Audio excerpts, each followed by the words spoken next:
Yeah, hi, this is Glenn with Safeway Electric, and today I'm out with Rick Zuby, and we're at a mobile home. And Rick, I see you got yourself a new light fixture there. Tell me about this light fixture. Yeah, we went over to Home Depot. We got an energy efficient light fixture that includes an energy efficient fluorescent bulb. We're here to replace a broken fixture that was broken by Edison when they came out to install energy efficient lamps in the whole park here. So the customer called us for a service call asking if what we could do to replace or repair this light. We recommended to the customer that we replace the fixture because it was broken and not really able for us to repair. So we did that, and according to code we need to install an energy efficient light. In the kitchen? In the kitchen. Cool. And so this is the fixture that was broken. I guess that fixture had two heads on it at one time and it just twisted off and broke up there. Cool. All right, well, go ahead and open that box up and let's see what you got. Okay, Rick, so I see you got the fixture out of the box here and you're looking at some wires, so go ahead and show our viewers what you're looking at here. Okay, here's our neutral wire, which is usually pegged white or gray. Okay. And here's our ground wire right here. And then here's our power wire, our hot. Cool. Okay. A lot of people ask about this ground wire. This ground wire, they ask, do you really need to hook up the ground wire? And the answer is yes, because if you don't hook up the ground wire to a ground, if this fixture, for some reason, this casing ever becomes energized, the circuit breaker won't trip and you will get shocked. So yes, it's very important to hook up the ground wire to the ground. And Rick, I see this is an energy efficient fixture. What makes this a energy efficient fixture? Well, as you can see here, it's a two-pronged light fixture, which all these energy efficient bulbs, so it will only take an energy efficient bulb to this fixture, so which makes it an energy efficient fixture. Okay, cool. All right, so why don't you go ahead and set that down now and let's go up there and take that fixture down. Alrighty. Okay, Rick, I see really before you get anything started, you got what you call your hot stick out, and what are you doing?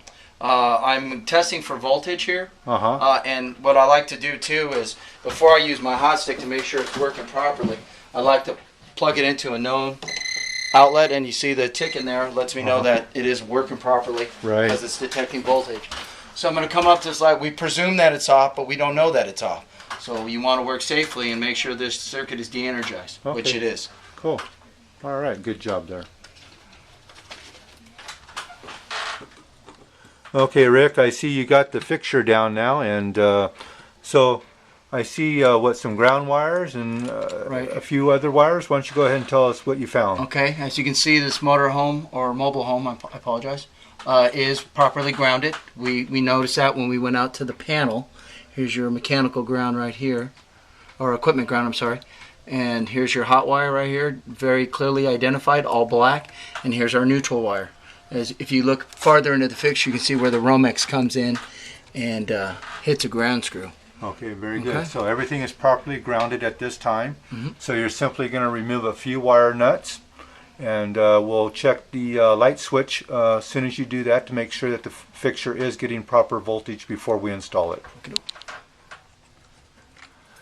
Okay, to make things easy for the video, we went ahead and we took the test leads from this electrical meter and we wired them directly to the power wires coming to the fixture. And what we're going to do is test the switch to see if it's leaking any voltage. And you can see the switch is in the off position and it's not leaking any voltage.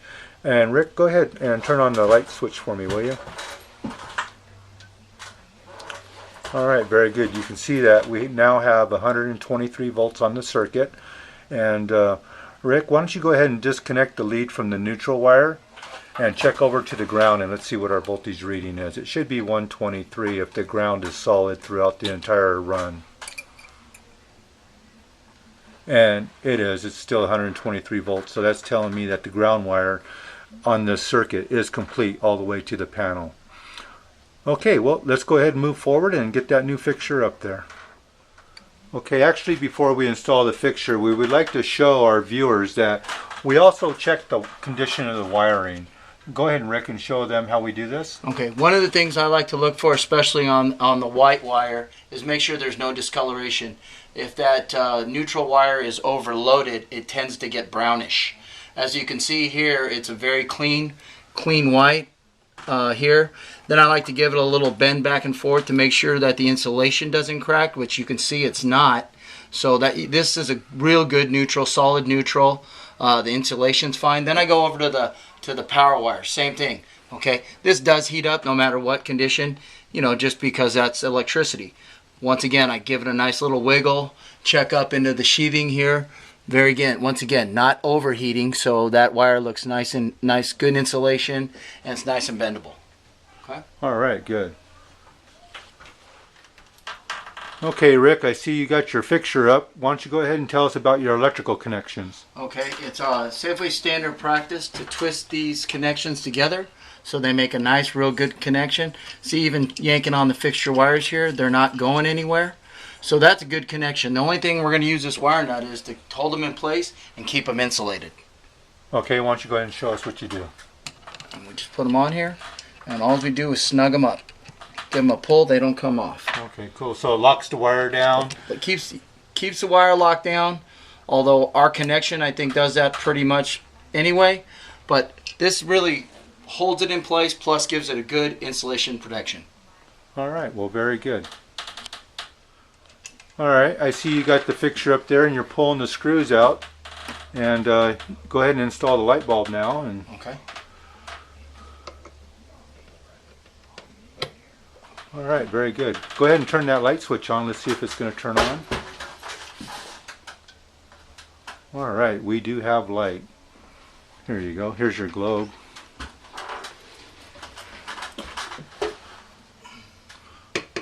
All right, well, while Rick is putting the globe on, I'd like to point out to our viewers that, he's done a really nice clean job over here. You can see that he's working on the proper ladder, a fiberglass ladder that's required when working with electricity.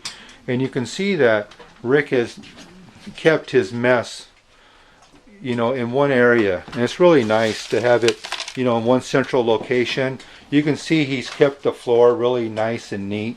And there's no trip hazards, there's no tools laying around. And I think this fixture here couldn't have been installed any better or been done any cleaner in this home than it was done today. So Rick, you've done a good job, and we thank you very much, and we thank you guys for taking the time and watching this video. So Virginia, how you like the looks of your new light fixture? That looks fine. Does that look good? Yes, it does. Right on. Rick, why don't you go ahead and show Virginia how it works now? Okay. You're going to notice that it's going to put out just as much light, if not more, than your other light fixture that was there. And it was only equipped with energy efficient bulbs before. This is an energy efficient light because it won't take anything but energy efficient bulbs. Okay. So it's pretty much up to code as far as you can go to today's. That looks nice. Good. Yeah, it does look nice. It goes well in here, and it really does light up the kitchen real good. Yes, it does. So. And we left the manual right here. This is the parts manual, so if you ever need to look up what type of lamp that will go in that fixture, all that information will be there for you. Oh, okay. All right, cool. Boy, that's blinding. Yes, it is. Are we in the movies or something? Yeah. So Virginia, you called Safeway Electric, and how did you find Safeway Electric? Yellow Pages. In the Yellow Pages. And when you called Safeway Electric, did you? How was the phone representative? It was very good. Very nice. Uh-huh. She was very nice. Well, that's good. And then I had a hard time explaining exactly what was wrong with that thing. But Okay. So anyway, you did a good job there. We knew the fixture was broken when we came out. And so I guess there was a time scheduled for us to be here. Did we meet all the time frames? We were here on time? Right. Okay, good. And then you didn't have the fixture, and for a courtesy, we went and ran and got the fixture for you. And did you find that to be a good quality service there? Oh, yes. Good. All right. And would you recommend Safeway Electric? Yes, indeed. Yeah. Did we do a nice clean job for you? Yes. Did we exceed your expectations? Yes. Boy. All right, viewers. If you're looking for a good electrical company and a good technician, or whatever your electrical needs are, if you have just a question, just feel free to contact Safeway Electric anytime. 909-464-9983. Thank you guys again for watching. Thank you for the testimonial.